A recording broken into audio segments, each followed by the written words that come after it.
Aren't you my trustee? That's the question a judge never expected to hear during a routine plea hearing, and what followed left the entire courtroom confused.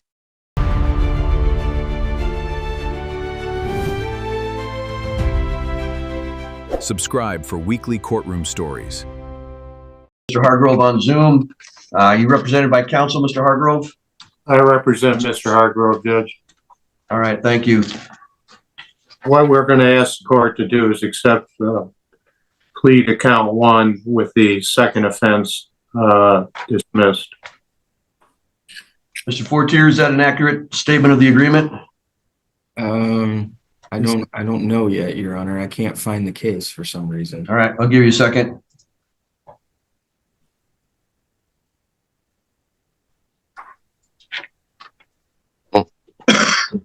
Excuse me. Weird-haired terrier in here.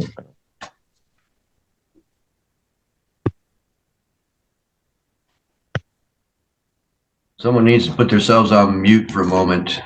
Mr. Gilo, did Miss Brooker email you that offer? Yes, on the 9th. Okay. Then yeah, Judge, that would be what we're gonna do then. All right. Mr. Hargrove, you've heard the attorneys talk that there is an agreement being offered to you that if you plead guilty to the first offense of operating with your license suspended, the notice for second offense, which enhances the penalty, would be dismissed. Is that what you want to do?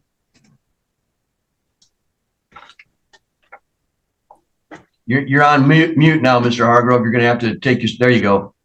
Is that what you want to do today? I'm sorry. I just had a few questions. Well, you're going to need to talk to your attorney about those questions. Do you need some time to do that? He can't answer them for me. All right. Well, then what are your questions? Let me see if I can answer them for you. Okay, well, I don't understand how you can be the trustee of my Trustee KV account, Ronald Gene Hargrove II, and not have my best interest. I'm sorry, what I don't understand what your question is. How can you be the trustee of the Trustee KV account, Ronald Gene Hargrove II, and not have my best interest? What is that account that you're referring to? Oh, God. The Trustee KV account that everybody has, most people have, and you're the trustee. Just like the Secretary of State is trustee of it. You are my trustee, aren't you? Not that I'm aware of. Uh-oh. Why would I be your trustee? Mr. Gila, do you have some additional information that I'm not picking up on? No, Judge. It's just something that I believe in, and I've seen evidence of, and what leads you, Mr. Hargrove? What leads you to believe that I'm your trustee? Because of a former case I've seen. A former case? What former case are you referring to? In Roscommon, a friend of mine asked the judge that, and he couldn't answer him. So that's probably because it's not factually true. What information do you have that leads you to believe that I'm a trustee for you? In that case, the judge quit 6 months into his new term because he was dishonored, and the sheriff. So, Mr. Hargrove, the question was not about a Roscommon County case. It was about this particular case. You've alleged that I'm your trustee. I'm asking what information or proof that you have that is true. So you're just denying it? I don't know of any information that it makes it true. Okay. If it was what information do you have? If it was a misdemeanor, go ahead. If it was a misdemeanor, would it be true? No. Misdemeanors and trusts have nothing to do with each other. Okay, well, there has to be some court order for me to be a trustee for you. For anybody to be a trustee, there has to be a court order. Do you have such a court order? No. I just believe that you are my trustee of the Sustacabie account, Ronald Gene Hargrove II, and that's. Could you speak a little more clearly and tell me what that account is? I'm not sure. I just believe that you are my trustee, and if you deny it, then you deny it. Okay, we'll move on from there. I guess. And another thing is, I paid $1,000 for a reinstatement fee, but you guys keep saying I don't have a license. And where did my $1,000 go? I don't understand this. Who did you pay $1,000 to, Mr. Hargrove? The Secretary of State or the Then you state need to ask the Secretary of State. Well, I believe I have my license, and they just keep. There's a screw up somewhere. Then you need to contact the Secretary of State. But I'm not connected to the Secretary of State. I'm the court system. I work in the court system. I don't work for the Secretary of State, so I can't tell them what to do. If you believe that you paid the money and you should have a license, you need to contact the Secretary of State. Okay. Well, knowing that I think I had a license at the time, doesn't that change things? It would change things only if it were true, and I don't know that it's true. Just because you believe it doesn't make it true. Yeah. All right, Mr.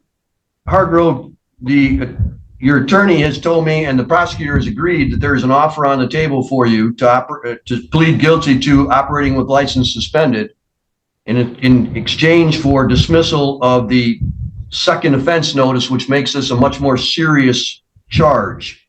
Okay. Do you want to accept that today, or do you want to have some additional time to speak with your attorney?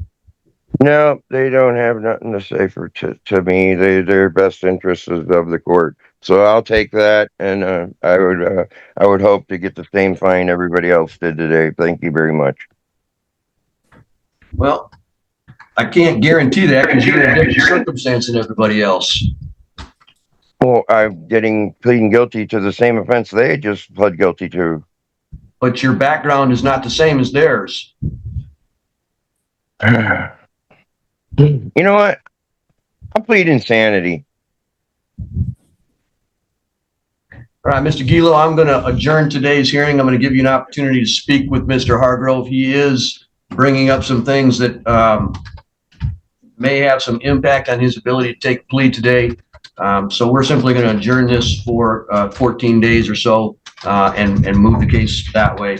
Ronald Hargrove appeared for what was expected to be a routine plea hearing on a charge of operating a vehicle with a suspended license, with his attorney and the prosecutor having reached an agreement where he would plead guilty to the base offense in exchange for the state dismissing a second offense enhancement notice that would have significantly increased the penalties he faced.